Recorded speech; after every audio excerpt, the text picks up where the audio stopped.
Welcome back to another vlog. ಇದು continuation vlog ಆಗಿರುತ್ತೆ. So packing ಎಲ್ಲ ಆಗಿದೆ, ಇನ್ನೇನಿದ್ರು ನಾವು ಏರ್ಪೋರ್ಟಿಗೆ ಹೊರಡಬೇಕಾಯ್ತು.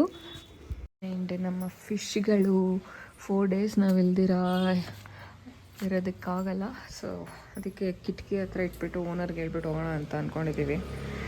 ಮೋಟ್ರ್ ಆನಾಗೇ ಇರುತ್ತೆ, ಮೋಟ್ರ್ ಆನಾಗೇ ಇಟ್ಬಿಟ್ಟು ಅವ್ರಿಗೆ ಫುಡ್ ಮಾತ್ರ ಟೈಮಿಂಗ್ಸ್ ಹೇಳ್ಬಿಟ್ಟು ಅವ್ರಿಗೆ ಹಾಕ್ಬಿಡಿ, ಒಂದು ಡೈಲಿ ಟ್ವೈಸ್ ಹಾಕಿ ಅಂತ. ಆ್ಯಂಡ್ ಸ್ಟೇಬಲ್ಸ್ ಇನ್ನೇನಿದ್ರು ಚಕಾಚಕ್ ಅಂತ ರೆಡಿ ಆಗಬೇಕು. ರೆಡಿ ಆಗಿಬಿಟ್ಟು ನಮಗೆ ಇದ್ರದ್ದು ಪರ್ ಪರ್ಸನ್ 15 kg ಕೊಟ್ಟಿದ್ದಾರೆ. ಸೊ ಅದ್ರದ್ದು ನೋಡಿಕೊಂಡು ನಾವು ಪ್ಯಾಕ್ ಮಾಡ್ಕೊಬೇಕು. And it's not even exceeding, ಇದೇನು ಎಕ್ಸೀಡ್ ಆಗ್ತಾ ಇಲ್ಲ. 1 ಟ್ರಾಲಿ 9 ರಿಂದ 10 kg ಏನೋ ಬರ್ತಾಯಿದೆ ದೊಡ್ಡದೇನೆ. ಮಿಕ್ಕಿದೆಲ್ಲ ಈಸಿಯಾಗಿ ಇಟ್ಕೊಬೋದು. ಡೊಮೆಸ್ಟಿಕ್ ಫ್ಲೈಟ್ ಆಗಿರೋದ್ರಿಂದ 15 kg ಇದೆ. If you going for international ಇನ್ನೂ ಜಾಸ್ತಿ ಸಿಗುತ್ತೆ ನಮಗೆ. ಡಿಪೆಂಡ್ಸ್ ನಾವು ಯಾವ ಏರ್ಲೈನ್ಸು ಮ್ಯಾಟ್ರ್ ಆಗುತ್ತೆ, ಆ್ಯಂಡ್ ನಾವು ಎಲ್ಲಿಗೆ ಟ್ರಾವೆಲ್ ಮಾಡ್ತಾ ಇದ್ದೀವಿ ಅನ್ನೋದು ಮ್ಯಾಟ್ರ್ ಆಗುತ್ತೆ.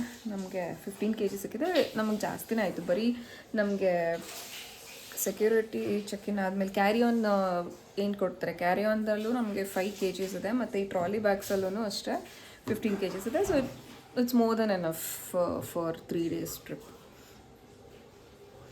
ಓಕೆ, ರೆಡಿ ಆದ್ಮೇಲೆ ಸಿಗ್ತೀನಿ. Finally all set. This is my airport look. And time ಆಯಿತು, ಹೊರಡ್ತಾ ಇದ್ದೀವಿ. ಹೊರಡ್ತಾ ಇದ್ದೀವಿ. ಯುನೈಟೆಡ್ ಕ್ಯಾಬ್ ಕೂಡ ಬಂದಾಗಿದೆ. Let's go. ಸೊ ನಮಗೆ ಏರ್ಪೋರ್ಟಲ್ಲಿ 3 ಥರ ಚೆಕ್-ಇನ್ ಇರುತ್ತೆ. ಒಂದು ನಮ್ಮ ಟಿಕೆಟ್ನ ವೆರಿಫೈ ಮಾಡಿ ನಮ್ಮನ್ನ ಒಳಗಡೆ ಬಿಡ್ತಾರೆ. ಅದಾದಮೇಲೆ ನಮ್ಮ ಬ್ಯಾಗೇಜ್ ಚೆಕ್-ಇನ್ಸ್ ಇರುತ್ತೆ. ಅಲ್ಲಿ ನಮ್ಮ ಬ್ಯಾಗಲ್ಲಿ ಏನಾದರೂ ಶಾರ್ಪ್ ಟೂಲ್ಸ್ ಅದೆಲ್ಲ ಇದೆಯಾ ಅಂತ ವೆರಿಫೈ ಮಾಡಿ ಟ್ಯಾಗ್ ಹಾಕ್ತಾರೆ. ಅದಾದಮೇಲೆ ನಮ್ಮ ಕ್ಯಾರಿ ಆನ್ ಬ್ಯಾಗ್ ಏನಿರುತ್ತೆ ಅದ್ರ ಚೆಕ್-ಇನ್ ಮಾಡ್ತಾರೆ. With our phone, watch, everything ಅದರಲ್ಲೇ ಡಂಪ್ ಮಾಡಬೇಕು. ಅದಾದಮೇಲೆ ನಮ್ಮ ಬಾಡಿ ಫುಲ್ ಚೆಕ್ ಮಾಡ್ತಾರೆ. ಸೊ ಈ ಥರ ಡಿಫ್ರೆಂಟ್ ಸೆಟ್ ಆಫ್ ಚೆಕ್-ಇನ್ಸ್ ಆದಮೇಲೆ ಬೋರ್ಡಿಂಗ್ ಕಂಪ್ಲೀಟ್ ಆಗೋದು ನಮಗೆ. ಫೈನಲಿ ಗೈಸ್ ಏರ್ಪೋರ್ಟಲ್ಲಿದ್ದೀವಿ ಆ್ಯಂಡ್ ಟರ್ಮಿನಲ್ 1ಗೆ ಬಂದಿದ್ದೀವಿ. ಆ್ಯಂಡ್ ನಾವು ಡಿಜಿ ಯಾತ್ರಾದಲ್ಲಿ ಮುಂಚೆನೇ ಬೋರ್ಡಿಂಗ್ನ ತೊಗೊಂಡಿದ್ದೀವಿ. ಸೊ ಅವರಿಗೆ ಸಪ್ರೇಟ್ ಎಂಟ್ರಿ ಇರುತ್ತೆ. ಸೊ ಡಿಜಿ ಯಾತ್ರಲ್ಲಿ ಮಾಡ್ಕೊಂಡಿರೋರಿಗೆ ಸಪ್ರೇಟ್ ಎಂಟ್ರಿ. ನೈಸ್ ನೋಡಿ ಗೈಸ್, ಅಲ್ಲಿ ನಮ್ಮ ಡ್ಯಾಡಿ ಅಲ್ಲಿಂದನೇ ವೀಡಿಯೋ ಮಾಡ್ಕೊಂಡು ಬರ್ತಾವ್ರೆ. ನಾನು ವ್ಲಾಗರ ನಮ್ಮಪ್ಪ ವ್ಲಾಗರ ಅನ್ನೋದೇ ಡೌಟು ನನಗೆ. ಎಲ್ಲಿ ನಾವು ಎಂಟ್ರಿ ಆದ್ವಿ ಗೊತ್ತಾ, ಹೈವೇಗೆ ಜಾಯ್ನ್ ಆದ್ವಲ್ಲ, ಆ ರೋಡಿಂದನೇ ಸ್ಟಾರ್ಟ್ ಮಾಡಿದ್ರು ನಮ್ಮ ಡ್ಯಾಡಿ. ನೋಡಿ ಆ ಕಡೆಯಿಂದ ಫುಲ್ಲು. ಅಲ್ಲೊಂದು ಸ್ಟಾಪು, ಅಲ್ಲೊಂದು ವಿಡಿಯೋ, ಅಲ್ಲೊಂದು ಫೋಟೋ, ವಿಡಿಯೋ ಜೊತೆಗೆ ಒಂದು ಫೋಟೋ. ನಂಗೆ ನೋಡೋಕ್ಕೆ ಖುಷಿ ಆಗ್ತಾ ಐತೆ. ಸೊ ನಾವೆಲ್ಲರೂ ಡಿಜಿ ಯಾತ್ರಾ ಆ್ಯಪಲ್ಲಿ ನಮ್ಮ ಬುಕ್ಕಿಂಗ್ ಡೀಟೇಲ್ಸ್ನ ಅಪ್ಡೇಟ್ ಮಾಡಿದ್ವಿ ನಮ್ಮ ಫೋನಲ್ಲಿ. ಹಾಗಾಗಿ ನಮಗೆ ಟಿಕೆಟ್ ಅವಶ್ಯಕತೆ ಇರಲಿಲ್ಲ ಹಾರ್ಡ್ ಕಾಪಿ. ಅದರಿಂದ ಫೋನಲ್ಲಿ ತೋರಿಸಿದ ತಕ್ಷಣ ಒಳಗಡೆ ಬಿಡ್ತಾರೆ ಚೆಕ್ ಮಾಡಿ. ಅದಾದಮೇಲೆ ನಮ್ಮ ಏರ್ಲೈನ್ಸ್ ಪ್ರಕಾರ ಮತ್ತು ನಮ್ಮ ಡೆಸ್ಟಿನೇಷನ್ಸ್ ಪ್ರಕಾರ ನಮ್ಮ ಬ್ಯಾಗ್ನ ಚೆಕ್-ಇನ್ ಮಾಡಿಸ್ಕೋಬೇಕು. ನಮ್ಮ ಬುಕ್ಕಿಂಗ್ ಡೀಟೇಲ್ಸಲ್ಲಿ PNR ನಂಬರ್ ಇರುತ್ತೆ. ಆ PNR ನಂಬರ್ನ ಈ ಮಿಷಿನಲ್ಲಿ ನಾವು ಎಂಟ್ರಿ ಮಾಡಿದ ತಕ್ಷಣ ಆ PNRಲ್ಲಿ ಎಷ್ಟು ಸೀಟ್ಸ್ ಬುಕ್ ಆಗಿದೆ ಅಷ್ಟು ಜನದ್ದು ಟ್ಯಾಗ್ಸ್ ಬರುತ್ತೆ. ಅಷ್ಟು ಟ್ಯಾಗ್ಸ್ನ ತೊಗೊಂಡು ನಾವು ನಮ್ಮ ಲಗೇಜ್ನ ತೊಗೊಂಡು ಸೆಕ್ಯೂರಿಟಿ ಕೊಟ್ಟರೆ ಅವರೇ ಅಷ್ಟು ವೆರಿಫೈ ಮಾಡಿಬಿಟ್ಟು ಆ ಟ್ಯಾಗ್ನ ಒಂದೊಂದು ಬ್ಯಾಗಿಗೂ ಒಂದೊಂದು ಟ್ಯಾಗ್ ಹಾಕ್ತಾರೆ. ಸೊ ನಾವು 4 ಜನ ಇದ್ವಿ, ನಮಗೆ 4 ಟ್ಯಾಗ್ ಬಂದಿತ್ತು. ಸೊ ನಾವು 4 ಬ್ಯಾಗಿಗೂ ಒಂದೊಂದು ಟ್ಯಾಗ್ನ ಹಾಕಿ ಅದನ್ನು ನಾವು ಅಲ್ಲಿ ವೆರಿಫೈ ಮಾಡ್ತಾರೆ. ಮುಂದೆ ನಮ್ಮ ಲಗೇಜ್ಗೆಲ್ಲ ಟ್ಯಾಗ್ ಹಾಕಿಸ್ಕೊಂಡು ಮುಂದೆ ಬಂದಮೇಲೆ ಫಸ್ಟ್ ಅದನ್ನು ವೆಯ್ಟ್ ಚೆಕ್ ಮಾಡ್ತಾರೆ. ನಾನು ಆಗಲೇ ಹೇಳಿದ್ದೆ, ಒಬ್ಬರಿಗೆ 15 kg ಅಷ್ಟೇ ಲಿಮಿಟ್ ಇರೋದು. ಅದನ್ನು ಚೆಕ್ ಮಾಡಿಬಿಟ್ಟು ಆ ಟ್ಯಾಗಲ್ಲಿರೋ ID ಮತ್ತು ನಮ್ಮ ಟಿಕೆಟ್ ಎರಡೂ ಮ್ಯಾಚ್ ಆಗ್ತಿದೆಯಾ ಅಂತ ವೆರಿಫೈ ಮಾಡಿ ಒಂದೊಂದು ಬ್ಯಾಗ್ನೂ they will dump it inside. And this person ಈ was very kind for us. ತುಂಬ ಚೆನ್ನಾಗಿ ನೀಟಾಗಿ ಎಕ್ಸ್ಪ್ಲೈನ್ ಮಾಡಿ ಕೇಳಿ he helped us throughout the process. And ನಮ್ಮ ಸೆಕ್ಯೂರಿಟಿ ಚೆಕ್-ಇನ್ನು ಅಷ್ಟೇ, ಎಲ್ಲ ಚೆಕ್-ಇನ್ಸು ಅಷ್ಟೇ ತುಂಬ ಬೇಗನೆ ಆಗೋಯ್ತು. ಬ್ಯಾಗ್ ಚೆಕ್-ಇನ್ ಆಯಿತು. ಬ್ಯಾಗ್ ಚೆಕ್-ಇನ್ ಆದಮೇಲೆ ಇವಾಗ ನಮ್ಮದು ಸೆಕ್ಯೂರಿಟಿ ಚೆಕ್-ಇನ್ ಇದೆ ಮೇಲೆ. ಅದಕ್ಕೂ ಮುಂಚೆ ಒಂದ್ಸಲಿ ತೋರಿಸ್ಬಿಡ್ತೀನಿ ಹೇಗಿದೆ ಅಂತ. ಈಗ ನಾವು ಮೇಲೆ ಹೋಗಬೇಕು. And this a cafe coffee day. ಇಲ್ಲಿ ಸೆಕ್ಯೂರಿಟಿ ಚೆಕ್-ಇನ್ಸ್ ಆಗುತ್ತೆ. ಅಲ್ಲಿ ನಾರ್ಮಲ್ ಬೋರ್ಡಿಂಗ್ ಪಾಸ್ ಇಟ್ಕೊಂಡು ಬರೋರು ಮತ್ತು ಡಿಜಿ ಯಾತ್ರಾದಲ್ಲಿ ಬರೋರು ಈ ಕಡೆಯಿಂದ ಬರ್ತಾರೆ. And let's go. ಸೊ ಮೇಲೆ ಹೋದ್ಮೇಲೂ ಅಷ್ಟೇ ಡಿಜಿ ಯಾತ್ರಾದಲ್ಲಿ ಬಂದಿರೋರಿಗೆ ಸಪ್ರೇಟ್ ಕ್ಯೂ ಆ್ಯಂಡ್ ನಾರ್ಮಲಾಗಿ ಬಂದಿರೋರಿಗೆ ಸಪ್ರೇಟ್ ಕ್ಯೂ ಇತ್ತು. ಅಲ್ಲೂ ಅಷ್ಟೇ ನಮಗೆ ನಮ್ಮ ಫೋನು, ವಾಚು, ಇನ್ಕ್ಲೂಡಿಂಗ್ ಬೆಲ್ಟು ಸಹ ಎಲ್ಲ ರಿಮೂವ್ ಮಾಡಿ ಆ್ಯಂಡ್ ಸಪ್ರೇಟಾಗಿ ಅದನ್ನು ಚೆಕ್ ಮಾಡ್ತಾರೆ ಆ್ಯಂಡ್ ನಮ್ಮ ಬಾಡಿನ ಎಲ್ಲನೂ ಚೆಕ್ ಮಾಡಿ ಒಳಗಡೆ ಬಿಟ್ಟರು. ಅಲ್ಲಿ ಮಾರ್ನಿಂಗ್ ಬಂದಿರೋದಕ್ಕೆ ಫ್ರಿಜ್ಜಿಗೆ ಹೊಟ್ಟೆ ಹಸಿವಾಗ್ತಾಯಿದೆ. KFC ಆ ಕಡೆಯಿಂದ ಬರಬೇಕು. ಯೂಶ್ವಲಿ ಇಲ್ಲೊಂದು ಬಜ್ಜಿ ಬೋಂಡ ತೊಗೋಬೇಕು ಅಂತ ಅಂದ್ರೇ 200 ರೂಪಾಯಿ ಗೈಸ್. ಅದಕ್ಕೇ ಯೂಸರ್ ಫ್ರೆಂಡ್ಲಿ ಅಂದರೆ ಅವರ್ KFC ದೌಜಿ ಅಲ್ಲಿಗೆ ಹೋಗ್ತಾಯಿದ್ದೀವಿ. ಈ 4 ವಿಂಗ್ಸು ಮತ್ತು 1 ಪೆಪ್ಸಿ ಎಷ್ಟಿರ್ಬೋದು. Airport is not for middle class. ಸಖತ್ ಕಾಸ್ಟ್. ಅದಕ್ಕೆ ಅಂತಲೇ ಹುಡ್ಕೊಂಡು KFCಗೆ ಬಂದರೆ ಇಲ್ಲಿ ಆ್ಯಕ್ಚುಲಿ ಆಚೆಗೆ ಸಿಗೋಕ್ಕಿಂತ ಇಲ್ಲಿ ಜಾಸ್ತಿ ಇದೆ ಅಂತ ಅನ್ನಿಸ್ತಾ ಇದೆ ನನಗೆ ಪ್ರೈಸ್.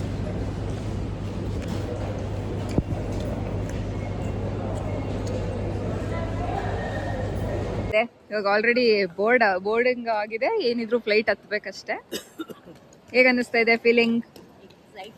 ನೀನು ಹೋಗೋ ನಿಮ್ಗೆ ಡ್ಯಾಡಿ ಸಂತೋಷ. ನಿಂಗೆ ಹೇಳ್ಬೇಕು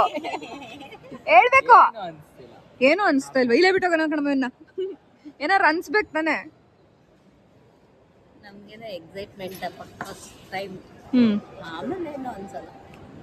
ಫಸ್ಟ್ ಟೈಮ್ ಎಕ್ಸ್ಪೀರಿಯನ್ಸ್ ಆದ್ಮೇಲೆ. ಬರ್ಡೇ ಗರ್ಲ್ ಗೈಸ್, ಇನ್ನೊಂದು 2 ದಿನದಲ್ಲಿ 50 ವರ್ಷ ಆಗ್ತಾ ಇದೆ ನಮ್ಮ ಅಮ್ಮಂಗೆ. ಅದು ಬೇಕಿತ್ತು ನೋಡಿ. ಫಸ್ಟ್ ಟೈಮ್ ಏನೇನು ಅಂತ ಇವಾಗ ಗೊತ್ತಾಯ್ತು. ಫಸ್ಟ್ ಟೈಮ್ ಬಂದಿರುವ ಏರ್ಪೋರ್ಟ್ಗೆ ಯಾವ ರೀತಿ ಚೆಕ್ ಬರಬೇಕು, ಒಳಗಡೆ ಲಗೇಜ್ ಎಲ್ಲ ಕಳಿಸೋದು, ಎಲ್ಲ ಚೆಕ್ ಮಾಡೋದು ಫಸ್ಟ್ ಅನುಭವ. ಡಿಜಿಟಲ್ ಆ್ಯಪ್ ಡೌನ್ಲೋಡ್ ಮಾಡಿರೋದ್ರಿಂದ ಎಷ್ಟೋ ಪರವಾಗಿಲ್ಲ, ಬೇಗ ಆಗತ್ತೆ. ಅಂದರೆ ಏನು ಗೊತ್ತಿಲ್ಲದೆ ಇರೋರಿಗೆ ತೊಂದರೆ ಆಗುತ್ತೆ. ಗೊತ್ತಿಲ್ಲದೆ ಹೇಳ್ಕೊಡ್ತಾರೆ, ತಿಳ್ಕೊಬೇಕಷ್ಟೇ. ಎಲ್ಲ ಹೇಳ್ಕೊಡೋರು ಇದ್ದಾರೆ ಸ್ಟಾಫ್. ನಮ್ಮಂಥವ್ರು ಬಂದರೆ ಬೆಬೆ ಅಂತ ಓಡಾಡ್ಬೇಕಷ್ಟೇ.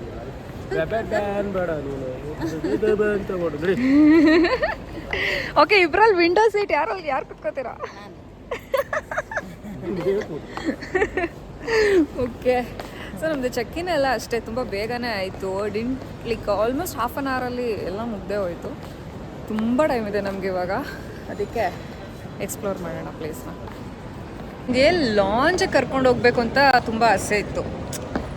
ಬಟ್ ನಾನು ಲಾಸ್ಟ್ ಕ್ವಾರ್ಟರಲ್ಲಿ ಕ್ರೆಡಿಟ್ ಕಾರ್ಡಲ್ಲಿ ಸ್ವೈಪ್ ಮಾಡಿಲ್ಲ. ನಾನು ಕ್ರೆಡಿಟ್ ಕಾರ್ಡಲ್ಲಿ ಸ್ವೈಪೇ ಮಾಡಿಲ್ಲ ಆ್ಯಕ್ಚುಲಿ. ಇದೇನಾದರೂ ಮುಂಚೆನೇ ಗೊತ್ತಿದ್ರೆ ನನಗೆ ಲಾಸ್ಟ್ ಕ್ವಾರ್ಟರಲ್ಲಿ ಇಷ್ಟು ಲಿಮಿಟ್ ಅಮೌಂಟ್ ಅಂತ ಇದೆ, ಅಷ್ಟು ಅಮೌಂಟ್ ಸ್ವೈಪ್ ಮಾಡಿದರೆ ನಂಗೆ ಈ ಕ್ವಾರ್ಟರಲ್ಲಿ ನಂಗೆ ಲಾಂಚ್ ಆಕ್ಸೆಸ್ ಸಿಗ್ತಿತ್ತು. ಅದೊಂದು ರಿಗ್ರೆಟ್ ಫೀಲ್ ಆಗ್ತಾ ಇದೆ ನನಗೆ. ಏರ್ಪೋರ್ಟಲ್ಲಿ ಅದೊಂದು ಮಿಸ್ ಮಾಡಿಕೊಂಡೆ. It was not that pre planned ಈ ಒಂದು ಟ್ರಿಪ್. ಇಲ್ಲ ಅಂದಿದ್ರೆ ಲಾಂಚ್ ಆಕ್ಸೆಸ್ ಜಸ್ಟ್ರಲ್ಲಿ ಮಿಸ್ ಆಯಿತು ನನಗೆ. ಗೈಸ್, ಸುಧಾಮೂರ್ತಿ ಮ್ಯಾಮ್ ಬಂದಿದ್ದಾರೆ. ಎಲ್ಲ ಬುಕ್ಸಲ್ಲೂ ಅವ್ರ ಆಟೋಗ್ರಾಫ್ನ ಹಾಕ್ತಾ ಇದ್ದಾರೆ. So nice, lucky we are. ನಾವು ಹೊಸ ಟೈಮಲ್ಲೇ we got to see you.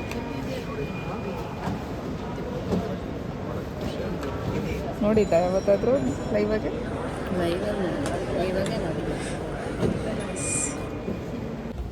ಅಂದರೆ ಫ್ಲೈಟ್ ಏನಾದ್ರು ದೂರ ಇದ್ದರೆ ಇಲ್ಲಿಂದ ಪಿಕ್ ಮಾಡಿಕೊಂಡು ಅಲ್ಲಿಗೆ ಡ್ರಾಪ್ ಮಾಡ್ತಾರೆ. ಅಲ್ಲಿ ಹೋಗ್ಬಿಟ್ಟು ನಾವು ಬೋರ್ಡ್ ಆಗೋದು. ಎಷ್ಟು ಫ್ಲೈಟ್ಸ್ಗಳು ಕಾಣ್ತಾ ಇದ್ದಾವೆ ಆ ಕಡೆ. ಆ್ಯಂಡ್ ಇಲ್ಲೂ ಅಷ್ಟೇ ಈ ಇದರಲ್ಲಿ ಎಂತ ಆಟೋ ಸ್ಟ್ಯಾಂಡಲ್ಲಿ, ಕ್ಯಾಬ್ ಸ್ಟ್ಯಾಂಡಲ್ಲೆಲ್ಲ ಆಟೋಗಳು ಕ್ಯಾಬ್ ನಿಂತ್ಕೊಳ್ತಾವಲ್ಲ, ಹಂಗಿದ್ದಾವೆ guys. Trust me, it was a dream. ಈ ಥರ ಎಲ್ಲ ಹೋಗೋದು ಮಾಡೋದು ಎಲ್ಲ dream come true moment with family.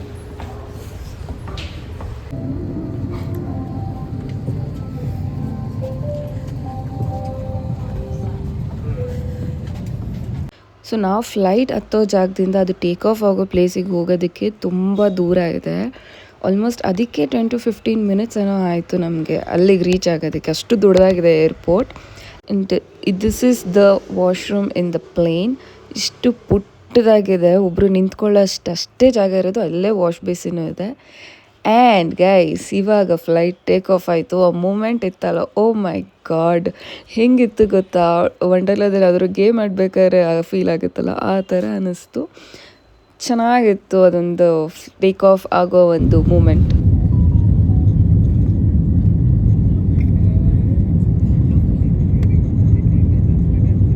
Welcome